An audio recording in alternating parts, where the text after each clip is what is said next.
A lot has happened in few days, including headlines like Cardano plunges 15% as developer warns of catastrophic issues. Just gonna go through what has happened over the last few days, the issues, how it's been sorted out, and where we go from here. Really just want to focus on what does this mean for you as an investor. What does this mean for ADA, the value of ADA, the Vassal hard fork upgrade, which this issue is, so just gonna go over this in a very, non-biased way, just going through the facts as they are, so I'll leave it to our training to timestamps, all of that in the description as well. So firstly, this headline is just absolute a one-click bait, it's just a perfect headline. So, obviously get people to click on here and, as usual, doesn't really give any real information. So firstly, this headline conflated a drop in the price of ADA with a catastrophic issue, which is absolutely false. The rest of the market went down last week. Towards the end of last week, it dropped. The whole market dropped. Bitcoin dropped 11% last week. That kind of very big candle, red candle down. Ethereum dropped 17%. Solana itself 20%, anchored on a 20%. That's normal. Cardano, the smaller smart contract chains, have a much higher beta to what Bitcoin does. And so there was virtually no price movement based off of this, the issue that we which came out. So firstly, that headline's wrong. It was just a completely normal move, in line with other coins. So, before we get onto that, though, if you want to talk about this Cardano and what's going on my portfolio, join the thousands of other people chatting about this stuff. Check out the Crypto Investor course. In the description, you'll be adding some new videos to this very soon as well, which come for free for existing users. So check down in the description. So really the big issue here, is that IOG created code for the Vassal hard fork that had bugs in it. And so that's not good. But that happens all of the time. And that's what testnets are for. So the issue came out towards the end of last week, essentially, that stake pool operators came out on social media and said, we aren't comfortable upgrading, and other people shouldn't upgrade either. IOG has been pushing people to upgrade because they want the versatile hard fork to go through. Because they have a very large amount of app developers who want to launch their applications, and they're pushing IoT. To do this, we need the Vassal hard fork out. We need it done because we want to launch these apps. And so IOG was pushing this, even though there were some bugs found by some of the state pool operators that are testing this thing. So that is kind of the issue between what IRG was doing and what the state pool operation operators were doing. But there's a very, clear explanation of what's going on. So Charles came out with this tweet. It's bizarre and alarmist seeing these videos floating around that things are being brushed with the node 1.35.3. So 135.0 was the node that IRG wanted to launch for the Vassal hard fork. People discovered bugs. And so you had 135.0.1.2.3. Right. All of these upgrades where the bugs are trying to get tested and removed. So let's go on to exactly what happened here. And this is a great breakdown. So I'll try leave all of these Twitter accounts in the description so you can kind of go through these yourself as well. But just the main issue is that IOG created code that had bugs in it, and the stake pool operators tested it, found the bug, someone happy. That's essentially it. But as we can see here, let's break down some of the things that might explain to others why some state pool operators are currently a bit unhappy. And obviously, that is for the Vassal hard fork, and people want to test this out, right? So they were doing that and they found some bugs. So after a while, IOG decided to fork the legacy testnet into Babbage Era so everyone can start testing. So there was a call that everybody must upgrade to 135.0. At the same time, IOG announced that they are confident that 135.0 will most likely be the node that we fork the main net. With every SPO, feel free to upgrade to the main net. Turned out in the testnet that actually had some bugs and was not ready. So came 135.1.2. That was released on GitHub with the message that from IHG that this is the version we will hard fork with. That went well on the surface. But the bug that this state pool operator found raised the issue about which was also the reason that they now have 135.3 started to manifest on mainnet. So the issue here was what IOG was telling everyone, upgrade on mainnet, it's all good to go. But these bugs were being found on the mainnet because different stateful operators were upgrading to different versions of the node, right? The 35.123. The problem here, though, as you can see, is that because some of those nodes were running on mainnet, it started to create forks on mainnet, which led to many loss blocks for stateful operators that were running 135.1. I think, again, as a reminder, IRG released this version and said they are confident about this one. So what is the underlying problem is the testing environment itself. Because First Test Jones used peer-to-peer, why it's easier to manage, no one to blame here. That's the reason the fee bug didn't come up in any testnet before. After that we had some talks. And the outcome was to change the test scenarios. So we can better reflect the mainnet mixed environment on a testnet. That means there are different versions of the node that state pool operators are running that are actually running on the mainnet now.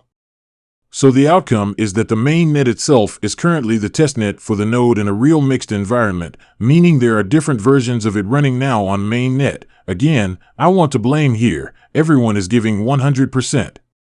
And he's trying to do the right thing. But we had some good outcomes about what to change in the testing environment. And you might now understand a bit better why it came to the point that some devs or SPOS brought up the issue in public because they feel it is rushed. That is the launch of the new node because they found bugs. This was manifesting a little bit on the mainnet. And so some of the SPs were like, hey, look, we just need to go back to square one and actually test this thing. And IOG, obviously. And Charles as well, getting really kind of frustrated here and saying, let's just launch with it. Let's go. Yes, this is a mess, to be honest.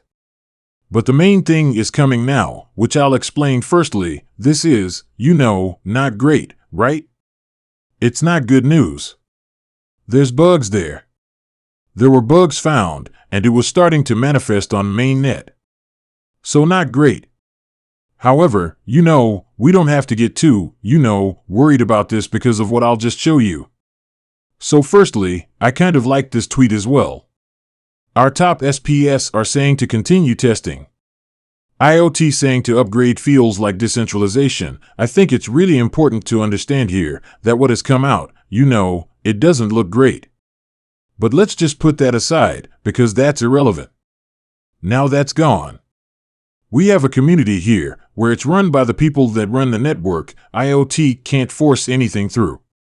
And it's the SPO is that people actually run the state pools and run the network who have final decision with this stuff, which is absolutely great. And this is the whole point of a decentralized network.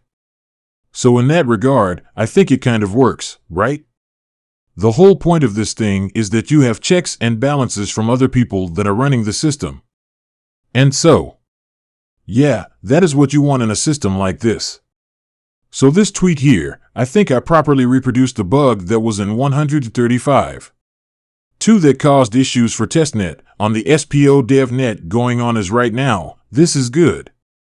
As of now, it does seem like 134.1 and 135.3 behave as expected in terms of smart contract usage.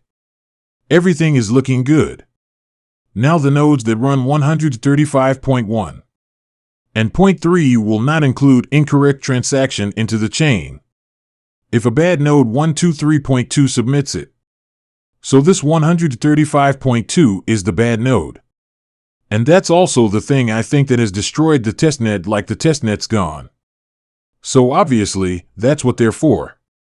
Not great, but it is what it is. The 135.2 actually ends up just holding the transaction in their local mempool. All other nodes just pass it. Somebody this time submitting this transaction on a good node fails as expected. The problem seems to be triggered by 135.2 node allowing build roar to produce a valid transaction with very low fees. The difference was almost 150,000 Lovelace is essentially this code in 135.2 has a critical bug. But what this guy's saying is that now essentially the other nodes will see this and basically bypass it and obviously not have that problem with the main net going forward. There's a lot more testing to be done. But at least the weird fee bug is at least what appears to be fixed. We also have this tweet from one of the state pool operators that actually came out and said they weren't happy and they wanted to test more. This is after all of the kind of initial, what went on the fix in 135. 3 is successful and confirmed by many other SEOs that helped test looking good for Vassal hard fork. These people here are rock stars for crafting the devilish test transaction. We also have another tweet recently as well from Conrad, who's a big staple operator and has other projects within the Cardano ecosystem, retweeting this to confirm that as of now, all tests demonstrate that 135.3 is in fact ready to go. All issues detected on 135.101 and 2 could not be recreated. We also have more confirmation of this from other stake pool operators replying in the tweet thread, ADA Very Pi here, reporting ready for the Vassal hard fork event. These little Raspberry Pi ESPYS. Raspberry Pi SBC is a fully updated to 135.3 and ripping along beautifully on mainnet, powered by 100% pure AC sunshine, which is pretty cool. So yes, there was a ton of headlines and fighting complete nonsense. But there was an issue. IOG wrote code that had bugs in it. They were trying to force people to upgrade or at least push people to upgrade because they want this versatile hard fork to come through. Because they know they've been getting a lot of pressure from app developers saying, hey, look, we're ready to go. We've been ready for like a year. And our businesses are probably during the bear market, just leaking cash, right? Because they are putting money into these businesses, but they can't launch it. So IG have a ton of pressure to push this through, telling people telling staple operators, upgrade, different people at different upgrading on different types of nodes on the main net. There's a bug here that's saying.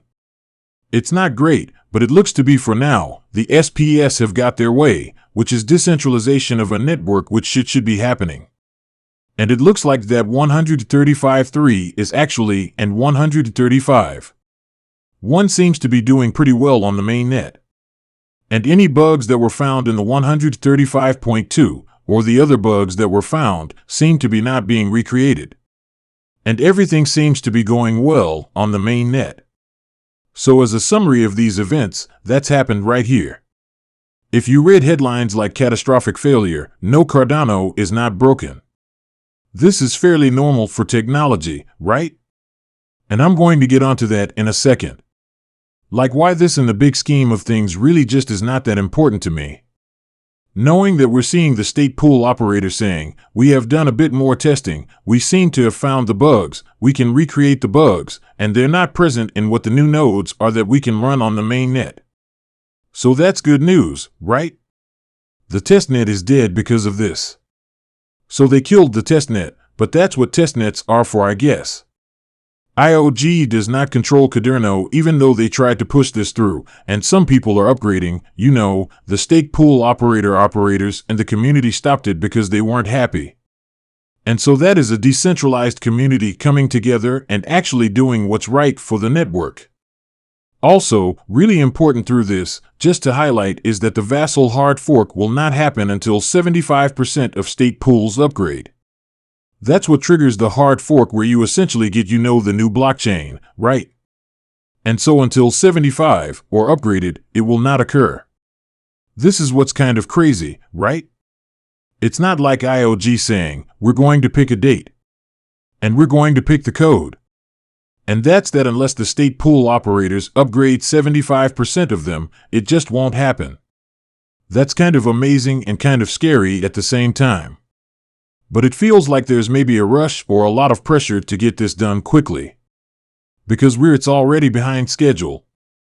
We have all the applications that want to launch, but it will not happen until 75% already, but it seems to me like we're getting some trickles of good news. Yeah, 135. 3 seems ready to go. I think really important as well as the ETH merge is happening now. And it's happening on the 15th or 16th of September. And that's pretty much hard-coded into that now, that merge is happening. And that is one of the biggest, if not the biggest event in crypto. I would say is the biggest event in crypto right now. And so I get that IOG. And Charles specifically, I'm sure because of his history, I want this vessel to come before the merge, right? So just keep this in your diary. I think it would be, let's say a kind of egg on face if it came after the merge, considering that they wanted it to happen June, July time, it's getting delayed. He wants it to push through, but you cannot push anything through until it's ready. There's obviously a huge competition here, very competitive between Cardano and ETH. But the East merge is going to suck up a lot of the headlines and eyeballs, and so for Cardano, selfishly for Cardano, you want that to happen. You want that to happen before the ETH merge so that Cardano can have its spotlight as well. And some of these applications can have their spotlight, and obviously that's a competition. So I would like it to happen before the merge. Of course, if it doesn't, well, that's just that, and in reality over the many years this is all going to be completely irrelevant. What I want to focus on really is this is really just short-term technology, and there are issues, and they get sorted out, and that's a hard fork will happen. But what's really important to me is the applications that are coming. How many people can they attract? How much money can they attract? How profitable can they be? Because at the end of the day, all of this stuff, all of this technology and upgrading, it will just fade into insignificance over time, where there are many different ways to skin a cat. And so Cardano has its own way. But in reality, as an investor in ADA, we need economic activity on top of Cardano. This is one of the steps, right? This is one of the steps that's going to happen. That will be a building block for that. But now, you need applications to launch to attract money into the system, trading and investing. And that's what you need to build value for ADA over the long term. So whilst this is a focus for now, and I think it's being sorted out, what needs to happen with ADA is actual economic activity on top. And so that's what I'm really focused on over the next 6 to 12 months. So what are they building? And how can they build out value for applications for users, and therefore, a tear as well? So those what I've been saying in previous videos, and that was what I'll continue to say and focus on. Check out for next week's video as well, doing a massive kind of overview of all of the apps and also stable coins and things like that being built on ADA, because that's a massive area where value can be created. And I think it's important if you're an investor, or if you want to actually use these applications, to know what you're getting into before putting money onto these things. So I'll cover that in next week's video. Do check out the Crypto Investor course and the community as well. If you want to talk about this a little bit more in depth, as thousands of people that are invested across crypto that can talk about this, I'm in those groups. You can see my trades and my portfolio as well. I'll leave all of the links to all of the people I talked about as well in the description below. I'm James, as many as for example. Cheers for watching, and I'll see you in the next one.